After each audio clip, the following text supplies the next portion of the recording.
আজকের এই ভিডিওতে আপনি এমন কিছু ইসলামিক সত্য, এমন কিছু গুরুত্বপূর্ণ বাস্তবতা জানবেন যা হয়তো আপনি আগে কোনোদিন ভাবেননি, কিন্তু জানলে আপনার জীবন, আপনার ঈমান, আপনার দৈনন্দিন কাজ সবকিছু বদলে যেতে পারে।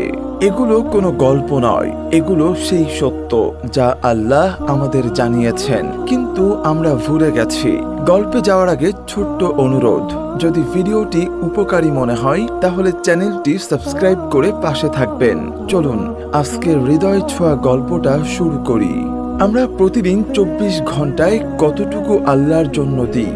মানুষ দিনে 24 ঘন্টা সময় পায়, এর মধ্যে অন্তত 24 মিনিটও যদি আল্লাহর জন্য না দিতে পারি তাহলে সে ব্যস্ত নয়, সে আসলে পথ হারিয়ে ফেলেছে।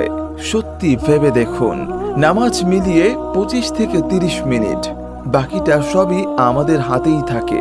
কিন্তু আমরা দিনের 10 ঘন্টা ফোনে, 3 ঘন্টা সিরিজে, 5 ঘন্টা ঘুমে, বাকি সময় দুনিয়ায়, আর আল্লাহর জন্য 1 মিনিটও নয়। এটাই আমাদের বাস্তবতা।